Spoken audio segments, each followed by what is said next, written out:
Merry Christmas, everyone, or should I say Happy Boxing Day. I'm here at Regan King with Simon Barrett, my good friend and co-host, generally of Behind the Headlines, sometimes Politics Today, a couple times, well, we do our mornings, of course, but this is a special Christmas edition of well, you and me chatting, basically. Absolutely. So, yeah, we've got 28 minutes to unpack what Christmas means to us. Regan, firstly. It's Boxing Day. It's Boxing Day. Well, it's still Christmas, though.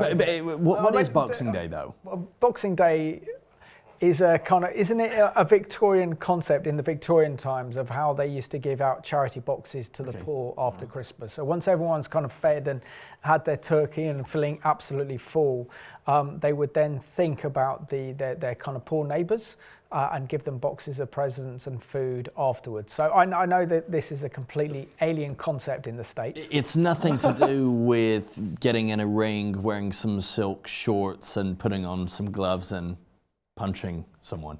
It'd be more entertaining if it was. Yeah. But I think after so much Christmas pudding and so much mince pies and Christmas dinner, I don't think the boxers would be up for much of a fight, do you? It could be. Well, there'd be a lot of floundering around. There could be a lot of floundering around. It would be a very lazy affair, I imagine. But so it's not something I grew up knowing anything about. I saw it on the calendar, I think, at some point when first moved to the UK, but it was just, oh, what's that? And you're exactly right. It was because on Christmas Day, you would have servants rushing about doing all sorts if you were a wealthy family, and they were cooking, and you know, basically it was a full-on working day. But on Boxing Day, the wealthy elite would be very nice and give their servants presents wrapped in boxes. Oh, there you go then. So I guess you have one picked out for yours. Oh yeah, absolutely. So I mean, we are recording this program prior to Boxing Day and to Christmas, and the few days before the run up for Christmas as well. Regan, last year for me, Christmas was a difficult time because for 2 years it was nice having Christmas in 2020. We didn't see any family. Of course, it was a lockdown Christmas, COVID Christmas. So that was a nice Christmas, just the two of us and our dog, and just enjoying being at home and opening presents and having nice food and taking the dog on a Christmas walk. So that was actually really nice. And then this time last year, I was very sick with COVID. The first week was fine, which then triggered diabetes. So I was ill for about 3 weeks. So I didn't really enjoy Christmas at all last year. Didn't feel well at all. But this year, it looks like with the back end of the pandemic, I know people are still ill and lots of horrible colds and flus going around. But this is really the first time that we got an opportunity to kind of visit family and friends this Christmas after 2 years. So, and that in itself makes it a kind of special occasion, and makes us really think that family is very, very important at this time of year, but also a reminder to our nation and society of the greatest gift that God gave us, and that's the gift of his Son, Emmanuel, God with us, which is something in itself alone should be celebrated. Greatest gift of all. Yeah. So in the past few years, Rachel and I have spent generally inviting people who we know live local to join us for Christmas lunch, if they'd be on their own and whatnot. Sadly, one of those friends passed away earlier in the year, so he won't be around, but he will be enjoying his Christmas day with the Lord in heaven. Others that we know we're planning on having the same, Christmas lunch. It's just a good opportunity. Some of these guys are borderline homeless, or in other cases, there are people who are just isolated or would otherwise be on their own on Christmas Day. And so we try and sync everything together. Last year we had a few people picking up others in their car or other vehicle to bring in. We had a wonderful time just singing some songs, having amazing food. I saw the Christmas Carol videos last year. Oh yeah, they were cool. Oh yeah. And that's another thing. We are actually we do this. We've now done this for three years in a row where we've gone outside the local underground station. We've done Christmas caroling as a group, but my favorite is when we go on the local estates and we sing, and so many times people will join from their windows and you know, shout out request or whatever. It's fantastic. I mean, it's a sort of thing that it's unique. If in the States you go around, you knock on people's doors, you go up their driveway, and there's these larger type houses, and you stand on individual people's doorstep and you carol. This is a little less awkward, depending on how you look at it, because what we do is we literally go to an open square on a public estate, a housing estate, with council or housing association. We select our songs and we go for it. And okay, yes, maybe there might be a couple of people who take exception to it or who can be a bit Scrooge-like. I've not encountered them yet. They've not made their opinion known. I think if they did, it wouldn't go well from the other neighbors, but we try to be respectful and not push the button too much. You know, we'll sing 2, 3, I think 4 max at each estate. And it's great, it's good fun.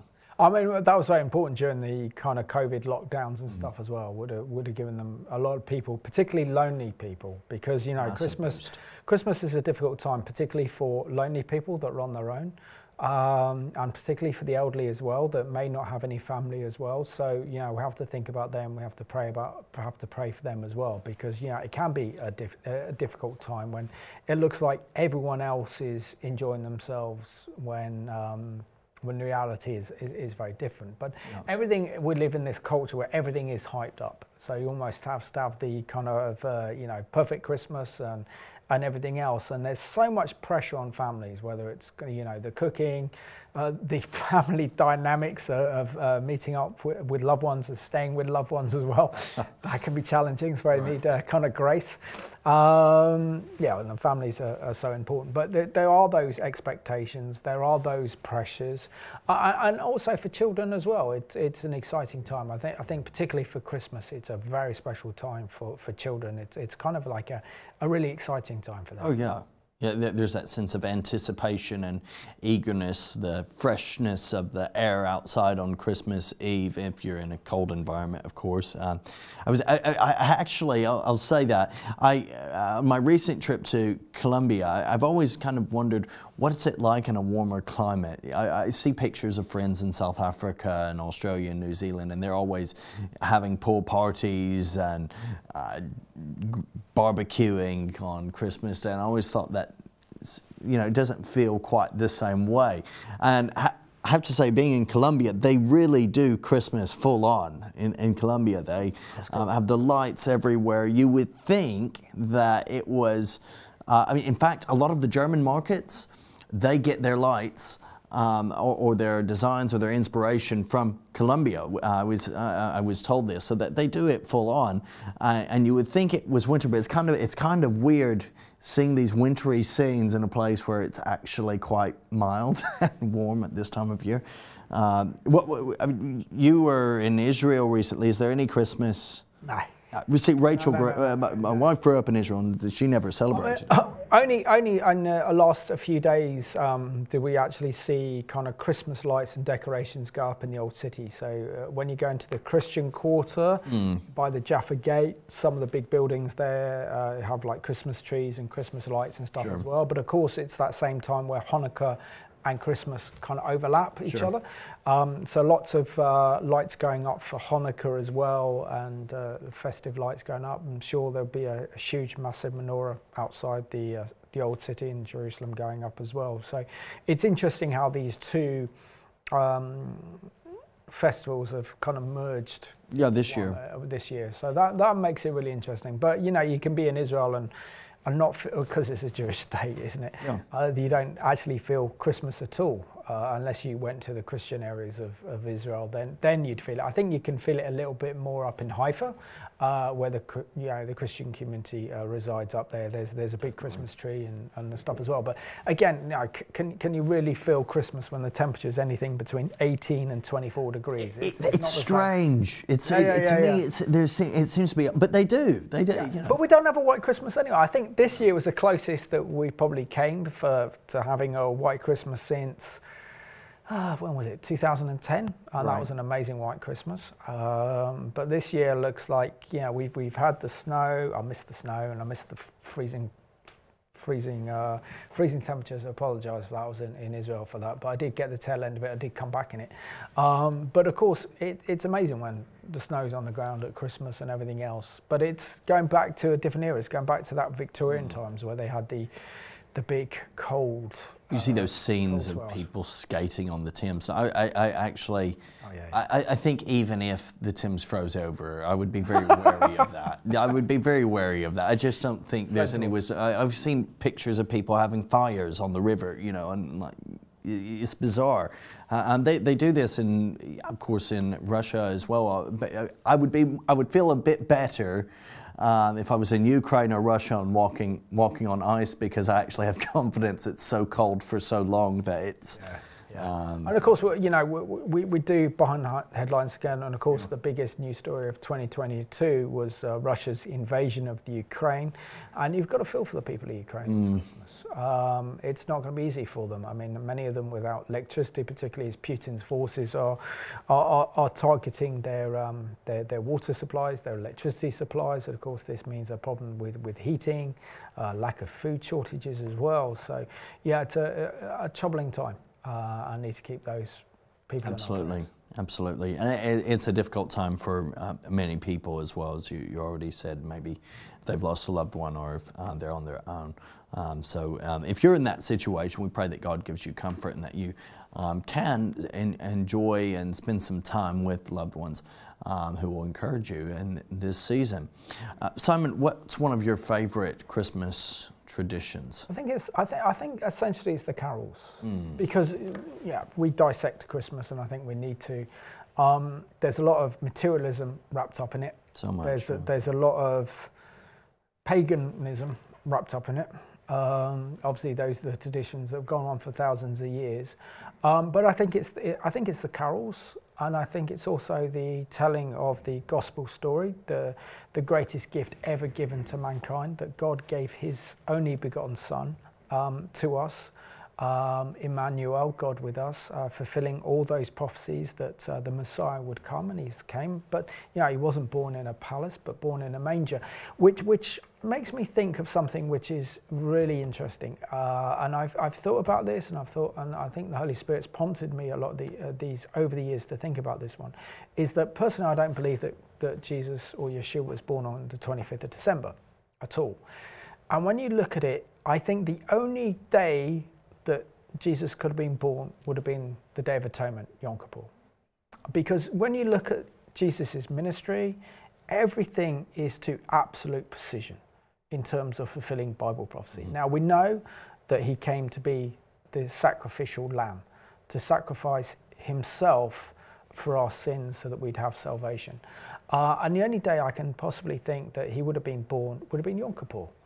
This is why, for example, everyone had to go back for the time of the censorship that was ordered by Caesar Augustus over the area. And this is why we see a big traveling. Now, they wouldn't have traveled outside of the kind of Jewish holidays. I mean, Jesus celebrated Hanukkah, we know that, because it's called the Festival of Lights.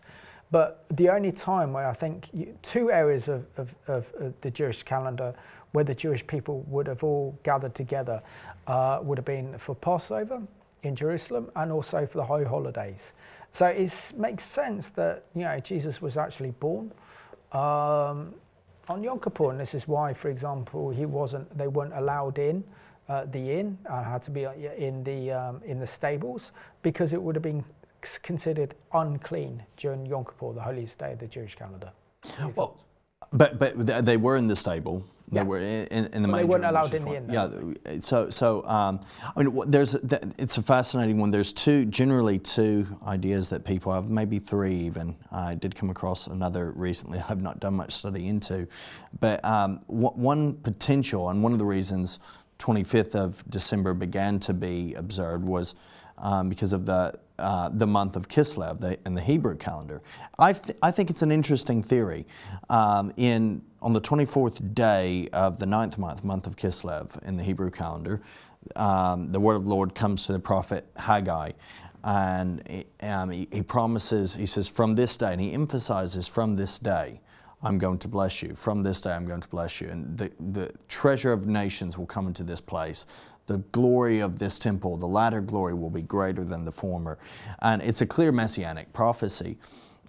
You fast forward, and it was on the 24th of Kislev that Judah Maccabee took over, again, the temple after the desecration, the abomination of desolation by Antiochus Epiphanes there, which is fascinating, really incredible, to pair that up. But obviously he didn't provide that full redemption that was needed. Then you can fast forward in 1917. I mean, we're in the month of Kislev now, and we've just passed that 24th of Kislev. The 25th of Kislev, seeing the celebration of Hanukkah begin. Okay, so that goes for 8 nights. 1917, 24th of Kislev, General Allenby takes Jerusalem back from the Ottomans. It's incredible. So I was just doing some research, and I thought, okay, because God does work in patterns, and I take the point on the Yom Kippur side of things, and I think that is a valid, that probably one of the only other serious contenders for the birth date of Jesus. But I was fascinated to then do some research and find that there's quite a few people who link the 24th, 25th of Kislev and the rededication of the temple, the promise of blessing, all of these, and who see Jesus' birth potentially coming at that time. And I thought, God works in patterns in this particular way. Can we say for certain? No. What is crucial is it would have come on either of those, Yom Kippur or Hanukkah time, because if you look at when his uncle Zechariah is serving in the temple and John the Baptist is conceived, this was during the sect, the order of Abijah's role in the temple. The way the temple was constructed, the way they had everything, different orders would be responsible at different times of year. The order of Abijah twice a year. And so there are records that show when the order of Abijah would have been practicing. And it places the date at either Yom Kippur or Hanukkah. Well, there we go. It's a fascinating, I mean, we don't know at the end of the day, but it is fascinating. No, it's fascinating, and also I think it goes into the kind of very nature and character of God. If God really wanted us to know, then it would have been in the Bible, and we would have known for sure. So it's not an issue that is of, I think, massive spiritual importance and significance, but it's still kind of very important, particularly as we have moved away from the Jewish roots of our faith. Exactly. And that's why it's important to look at Jesus and his ministry, who he was within the context of the Jewish culture at the time. Yeah. The fact that he was a kind of Jewish rabbi. The church didn't exist then, wasn't in existence. And you have to put all these things into account when you kind of reflect upon this time. And of course, I mean, I just also love the story of the Magi. The fact that they probably travelled from what is now modern day Iran, and discovered that looking out for the promise of the birth of the Messiah. But the interesting thing is, if we look at that prophetically and where we are now prophetically, we're almost in the same scenario. So back then, the religious Jewish establishment did not see the Messiah being born at that time.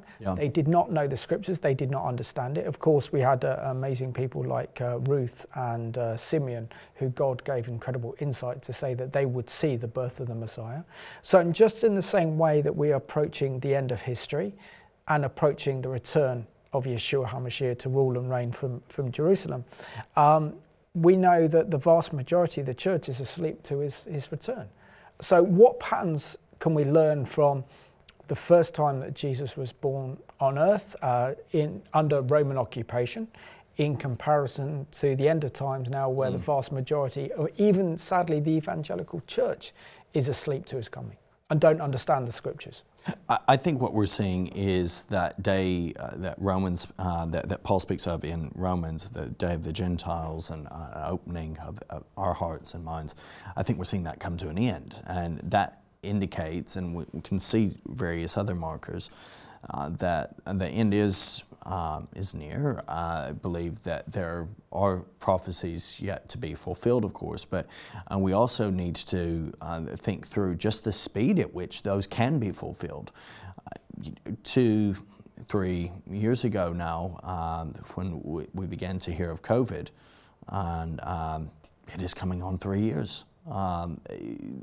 No one would have guessed, no one would have thought or predicted that the world would go through such a massive upheaval as it did, and that we would still be talking about that and still enduring some of those effects, and still possibly be, facing other stuff related to it. No one would have thought that. Things change very, very quickly. And so we need to recognize, as we wait expectantly for the return of our Messiah, that we might not have it all, pinpointed precisely, just as the Jews didn't have it all pinpointed precisely or had that expectation. We need to be aware that we might not all have it precisely, and just look forward to and pray for the coming of Jesus again. Yeah, very true, Regan, as well. What is something that we can? I mean, you're a church pastor in North London. What time does this time of year, Christmas, give an opportunity for the gospel? Because there are many Christians who say, as Christians, we shouldn't celebrate Christmas because it's pagan. Right. When we're also living in a post-Christian society now. And the reference points to biblical Christianity on behalf of our nation and society are very few. So what do you think are the implications if Christians say, look, we're not gonna celebrate Christmas because it's pagan? What is the dangers there for our society and the opportunity for the gospel? Let me just say, if you have that view, be respectful, and Christians, if you know people who have that view, be respectful. It's a vice versa thing. Respect conscience. I would say, please do some study and deeper research, because it's not pagan. Christ is at the center of it. There are festivals all throughout the year that you can find that are pagan. Our days are named after pagan gods. Our months are named after, to some degree, pagan festivals and oriented around that. It doesn't mean that because I call Friday or Thursday that I'm worshiping Norse gods. It's part of how our fallen world is structured. But take it and scrap the commercialism, scrap the materialistic and Father Christmas theology. Just enjoy. Yeah, exactly. The things you can enjoy, certain traditions, and you can look at the history behind them. Okay, that's fine. If you watch the Santa Claus movie or the Grinch Who Stole Christmas, whatever, but have some perspective. Have that. It's not real. Yeah, exactly. Have that perspective that Jesus brings something none of that can, and recognize the beautiful story and the opportunity we have. Historically, the early church, you can go back and trace their celebration of it to December 25th. When someone puts up a Christmas tree, they're not putting up an Asherah pole, okay? Unless they're worshiping The Asherah, they're not putting up an Asherah pole, okay? I've heard this before. They're not serving the Baals. They're not. The Christmas tree actually has a very strong Reformation tradition of being used to symbolize new life, everlasting life. It's evergreen. The tree is evergreen. It's also meant to, in a similar way as the menorah pointed to the tree of life, this is also meant to remind us of the tree of life. And there's so many different symbols that we can do some deeper research into the meaning. But there's a new Christmas carol that we sang recently at church. I really like it. Oh, come all you unfaithful, come weak and unstable, come know you are not alone. Oh, come barren and waiting ones, weary of praying, come see what your God has done. Christ is born, Christ is born, Christ is born for you. And it just goes on, because the reality is we're in a messed up world. There's a lot of bitterness, a lot of loneliness, a lot of brokenness that the song goes on to speak of. A lot of people feel there's nothing good about this, there's nothing good about my life, I don't deserve. A lot of people I know, Simon, think that they're past hope of salvation. But the beautiful truth of that new carol is that we can have in Jesus Christ, because He can. Amen. So we've got a minute left of Regan and Simon's Christmas special that we are able to bring you this year. I think we need to put Christ at the centre of our celebrations. We need to put Jesus at the forefront. And remember, this is a story about Him. It's not about Father Christmas. It's not about Christmas trees. It's not about presents. It's not even about robins on our Christmas cards. But it's literally about how God sent His Son to die on the cross for us, that we could have salvation through Him and have a eternal life through Him, and have what God has given it, His best for us. That bridge that Jesus was between mankind and God Himself, being the lamb sacrifice, as we remember at Passover. So Regan, I know that this is aired on Boxing Day, so hopefully you had a good Christmas, and look forward to working with you in 2023. And to our viewers as well, it's still Christmas, so we want to wish you a very happy and special Christmas and a wonderful New Year. And thank you for your continued support for Revelation TV. Please keep us in your prayers, and look forward to seeing you in the new year, which is 2023. Merry Christmas, happy Boxing Day, and a very happy New Year to you all. Bless you.